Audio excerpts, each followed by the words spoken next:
성경 읽겠습니다. 여호수아서 4장 1절부터 7절까지 말씀을 보겠습니다. 그 모든 백성이 요단을 건너가기를 마침에 여호와께서 여호수아에게 말씀하여 이르시되 백성의 각 지파에 한 사람씩 12사람을 택하고 그들에게 명령하여 이르기를 요단 가운데 제사장들의 발이 굳게 선 그곳에서 돌 12를 택하여 그것을 가져다가 오늘 밤 너희가 유숙할 그곳에 두게 하라 하시니라. 여호수아가 이스라엘 자손 중에서 각 지파에 한 사람씩 준비한 그 12사람을 불러 그들에게 이르되 요단 가운데로 들어가 너희 하나님 여호와의 궤 앞으로 가서 이스라엘 자손들과 지파 수대로 각기 돌 한 개씩 가져다가 어깨에 매라. 이것이 너희 중에 표징이 되리라. 후일에 너희의 자손들이 물어 이르되 이 돌들은 무슨 뜻이냐 하거든. 이것은 하나님의 말씀입니다.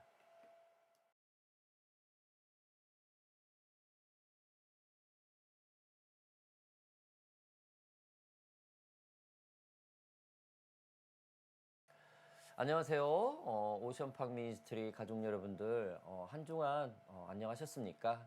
무사히 잘 지내셨습니까?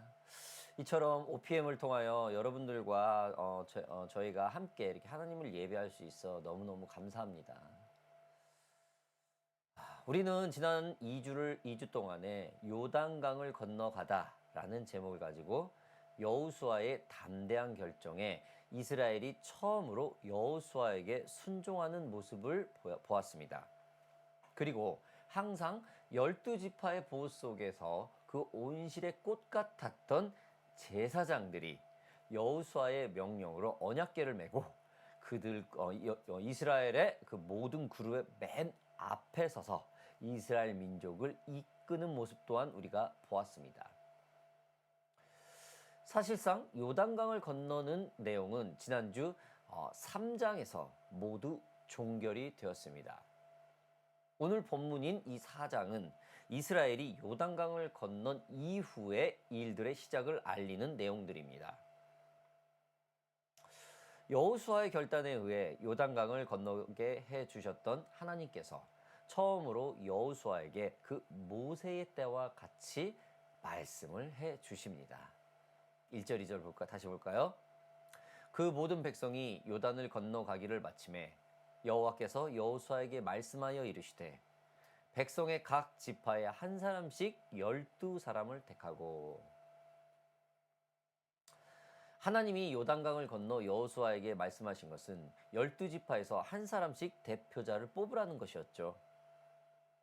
하나님은 여호수아에게 수많은 사람들 중에 12사람을 택하라고 하는 겁니다.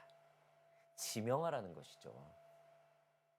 이것은 여호수아의 그 지명이 더 이상 바뀌지 않는 한번 떨어진 명령, 절대 바꿀 수 없다라는 것을 의미합니다. 즉 여호수아의 선택과 지명이 하나님의 말씀과 같다라는 것이죠. 무엇을 의미합니까? 여호수아에게 하나님의 권능이 주어진다라는 것이죠. 자, 그러면 하나님의 권능이 무언가? 이것은 여호수아에게 하나님의 권능이 있다라는 것이 만민에게 보여지고 선포되어지는 광경입니다. 요셉 시대에서부터 400여 년 이상을 12지파로 살아온 이들에게 젊고 지도자의 경험이 없는 새 지도자 이 여호수아의 그 지명이 이러한 하나님의 권능이 아니면은 그 민족들은 쉽게 받아들이지 않았을 것입니다. 이스라엘 민족은 하나님의 권능을 순종하고 하나님이 부어주시는 권능을 받은 자의 말만 듣습니다. 하나님은 이러한 습성을 가진 이스라엘 민족성을 알고 여호수아에게 그에게 하나님의 권능을 부어주시는 그런 명령을 하게 된 것이죠. 3장 12절에는 하나님이 12지파 중에 각 지파에 한 사람을 택하라는 아주 단순한 언급으로 묘사가 됩니다. 우리 지난주에 보았죠. 그러나 오늘 본문에서는 여호수아에게 택함 받은 12명의 사람들에게는 어떠한 명령을 하려고 합니다. 단순하게 지명이 된 게 아니죠. 어쩌면 이전에 12지파에 택함 받은 사람들은 요단강을 건넌다는 것을 보여준 여호수아의 그 능력의 어떤 증인 정도, 그런 참관자 정도의 수준으로 보면 됩니다.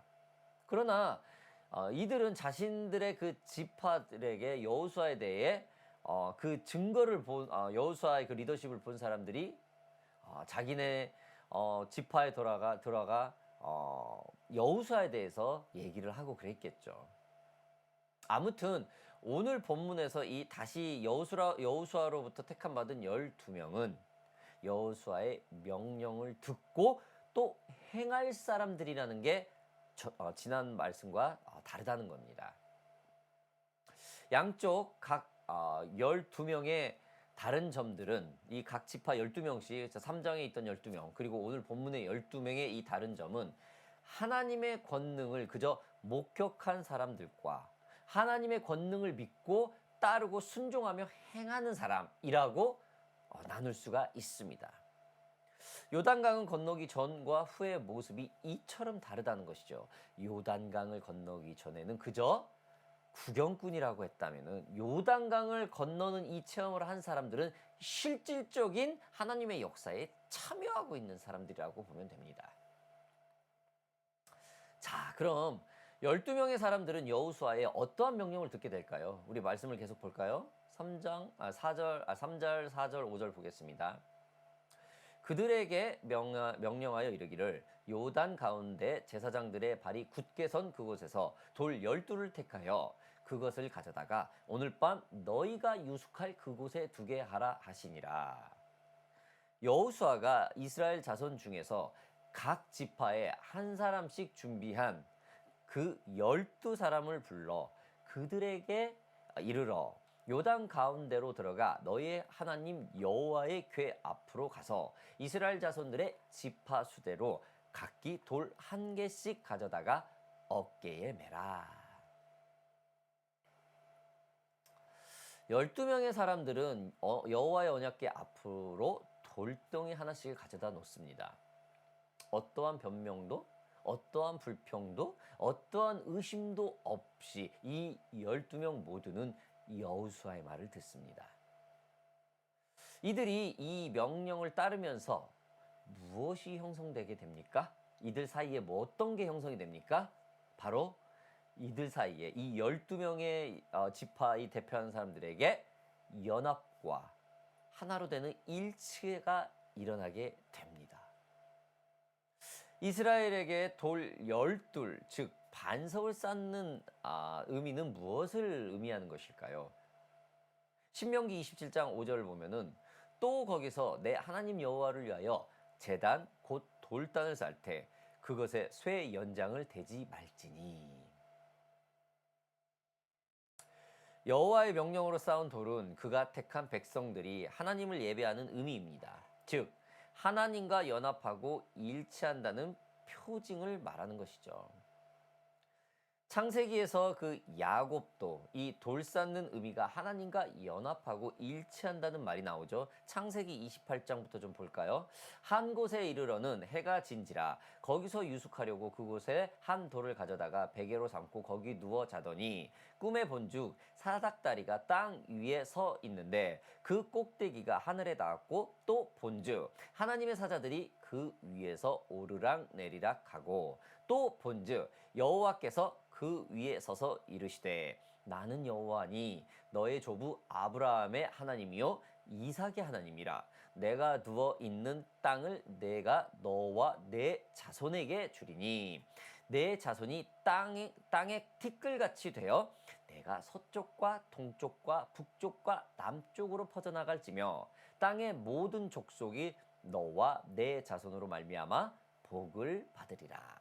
18절 야곱이 아침에 일찍이 일어나 베개로 삼았던 돌을 가져다가 기둥으로 세우고 그 위에 기름을 붓고. 여러분, 야곱은 부모인 이삭의 말에 순종을 하는 사람이었죠. 그래서 그 삼촌 라반의 딸을 아내로 삼으려고 브엘세바에서 하란으로 가던 중이었죠. 그 중에 합전역을 유숙을 하는데 돌을 가져다가 베개를 삼아 잠을 자던 중에 꿈을 꾸게 되죠. 하나님의 사자들이 사닥다리를 타고 하늘에서 자기가 있는 곳까지 오르락 내리락 하는 그런 꿈 말입니다. 그리고 하나님은 야곱에게 땅과 자손들을 주리라는 언약을 받습니다. 야곱이 부모에게 순종하고 따랐을 때 하나님은 에서보다 야곱과 연합하고 일치를 합니다. 그 후 야곱은 베개로 삼았던 돌들을 가져다가 기둥을 세우고 기름을 부어 베델이라 이름을 짓게 되죠. 이처럼 지금 여호수아의 명령을 받은 12명의 지파 대표들이 하는 이 돌덩어리를 언약궤 앞에 옮기는 이것은 이러한 의미는 하나님과 연합하고 일치하는 그들만의 예배의 아주 기초적인 행위입니다. 표징이죠. 여호수아가 직접 택한 12명의 지파 대표들이 여호수아에게 순종한다는 것은 12지파 모두가 여호수아에게 순종을 한다는 징표입니다. 하나님은 이러한 12지파 대표들의 순종으로 하나님과 이스라엘 민족의 연합과 일치로 예배를 받게 되는 것이죠. 지금 요단강을 건너고 여리고 땅을 점령하려 가는 길은 모두 하나님을 예배하는 표징인 것입니다. 사랑하는 오피엔 가족 여러분들, 왜 하나님은 여리고 전쟁을 바로 앞에 두고 여호수아와 이스라엘에게 하나님의 권능과 그들의 연합을 이루는 일치를 보이게 하시는 걸까요? 왜 그럴까요? 6절 7절에서 그 말씀을 좀 답을 찾아봅시다. 이것이 너희 중에 표징이 되리라. 후일에 너희의 자손들이 물어 이르되 이 돌들은 무슨 뜻이냐 하거든 그들에게 이르기를 요단물이 여호와의 언약궤 앞에서 끊어졌나니 곧 언약궤가 요단을 건널 때에 요단물이 끊어졌으므로 이 돌들이 이스라엘 자손에게 영원히 기념이 되리라 하라 하니라. 여러분, 하나님은 죄 많은 우리를 연합하고 일치하게 해서 우리를 보고 하나님께 예배하라고 하죠. 참 그 길까지 알려주죠. 하나님의 권능을 표징하는 이유가 그저 우리가 창조주인 하나님을 기억하길, 그거 하나만 바라는 것입니다. 하나님은 그저 하나님을 기억하라 라는 것을 원하고 있습니다. 그저 우리가 하나님을 기억하며 항상 하나님을 즐거워하기만을 바라고 있는 것이죠. 우리는 죄라는 우리를 하나님이 종살이를 시키고 우리에게 뭐 자신의 어떤 큰 위험을 나타내게 하려고 하는 어떤 그래서 뭐 강제적으로 벌벌 떨게 하고 복종하게 하는 어떤 그런 강압적으로 우리를 하는 게 아니라 오직 우리를 창조하신 하나님 아버지를 기억하고 예배하기만을 바란다라는 것이죠. 우리가 하나님을 위해 무언가를 크게 일을 하는 것보다 늘 개인적으로 주님과 교제하며 기도하고 그 교제를 더 친밀하게 하기 위해 늘 성경을 공부하고 연구해야 될 것입니다. 그렇게 하다 보면 주님을 기억하게 되고 주님을 증거하게 되고 복음을 전하는 결과까지 얻게 될 것입니다. 우리의 말과 행동이 주님의 뜻에 따라주는 그런 기억 말입니다. 사랑하는 오션 미니스트리 여러분들, 이스라엘은 출애굽을 하면서 두 개의 큰 물을 건너게 되죠. 하나는 홍해였고 또 하나는 오늘 본문 말씀인 요단강입니다. 홍해는 그 수심이 깊고 폭이 넓어 비껴갈 수도 돌아갈 수도 없는 어쩔 수 없는 정말 코너에 몰려 있는 상황에 모세라는 지도자의 어떤 그런 하나님의 강권적인 이적 사건으로 인해서 순종할 수밖에 없는, 따라갈 수밖에 없는 상황이었습니다. 즉 우리의 상식과 지식 그리고 경험들로는 표현할 수 없는 놀라운 사건들이죠. 우리의 신앙의 여정으로 볼 때 홍해를 건넌다는 것은 하나님을 영접하는 born again, 중생이라고 우리가 적용해 볼 수 있을 것입니다. 우리의 인생에 보이지 않는 하나님을 믿고 따르고 그를 즐거워한다는 것은 상식과 지식 그리고 경험으로도 이해할 수 없는 것들입니다. 그래서 그 중생에 참여해보지 않는 사람은 아무리 하나님을 인격적으로 만났다라는 이런 부분을 설명을 해도 잘 믿지 않죠. 마치 넌 크리스찬이 성경을 인정 안 하듯이 말입니다. 그리고 요단강의 경우는 어떤 경우를 우리 삶에 적용해 볼 수 있을까요? 아무래도 우리의 성화라고 sanctification이라고 우리가 적용해 볼 수가 있겠습니다.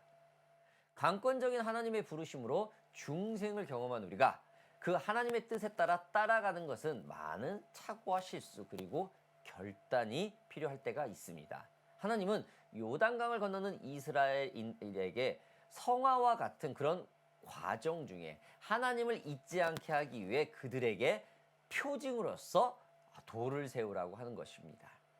우리가 하나님을 만나 중생의 시간 그 첫사랑을 잊지만 않는다면은 기억하기만 한다면은 하나님을 알아가는 그 성화의 길은 순탄할 것입니다. 그런데요, 어떻습니까, 여러분? 우리는 참 그러지 못하죠. 알고 있으면서 그렇게 성화의 길을 순탄하게 가지 못하죠. 늘 넘어지고 늘 죄를 짓고 또 회개하고 늘 하나님의 그 구속사적인 은혜 안에 늘 머물게 되죠. 우리는 늘 하나님을 잃어버리게 됩니다. 하나님의 은혜에 익숙해지면 그것이 더 이상 은혜가 아니라 아주 하나님이 당연히 우리를 도와준다. 마치 우리가 하나님의 은혜를 맡겨놓은 것처럼 그 은혜가 아주 당연하게 느껴지게 되죠. 그래서 하나님은 우리가 당신을 기억하기 바라고 있는 이 부분을 잊을 때가 있어요. 여러분, 하나님의 권능과 능력이 이스라엘이 지키고 있다는 사실을 기억하십시오. 이처럼 하나님이 이스라엘을 지키는 것처럼 지금 저와 여러분들을 함께 지키고 있다는 사실 여러분 믿으시기 바랍니다. 자, 오늘 주님이 이스라엘에게 주신 표정은 우리가 하나님을 잊지 않고 그의 은혜에 머물기 원하는 하나님의 놀라운 사랑입니다. 사랑하는 OPN 가족 여러분들, 여러분들이 가지고 있는 하나님의 표징은 무엇입니까? 여러분들과 하나님만 알고 있는 크고 비밀스러운 그 놀라운 표징들 말입니다. 기억합시다, 여러분.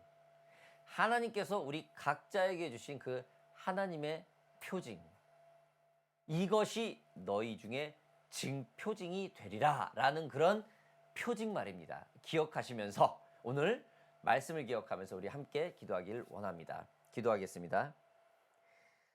사랑하는 아버지 하나님 감사합니다. 오늘 주님이 허락한 여호수아서 4장 말씀을 가지고 이것이 너희 중에 표징이 되리라는 말씀을 가지고 우리가 말씀을 배웠습니다. 아버지 하나님, 하나님께서 여호수아에게 권능을 주셔서 많은 이들이 연합과 일치를 하게 되었고 그리하여서 위대한 하나님을 기억하는 그 성화와 같은 그런 역사적인 일들을 보았습니다. 우리들 삶에 적용을 했을 때 하나님의 권능을 받은 우리가 하나님과 연합하고 일치하여서 하나님을 늘 기억하고 하나님을 늘 즐거워하는 하나님의 그런 표징을 붙들 수 있는 저희 모두가 되게 하여 주시옵소서. 지금 이 시간에도 이 예배를 통해서 함께 기도하고 이 예배에 함께 조인하신 우리 선교사님들까지 주님 기억하시고 그들에게 하나님 말씀해 주신 하나님이 허락한 그 표징을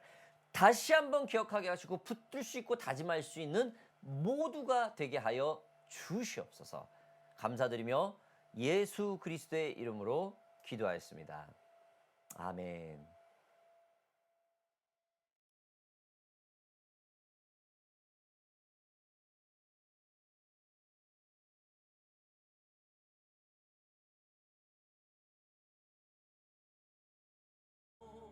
험한 길이 단해지고 골짜기가 메워지는 새로운 하늘과 땅이 우리 가운데 소망들로 자리 잡아 꿈을 꾸게 해.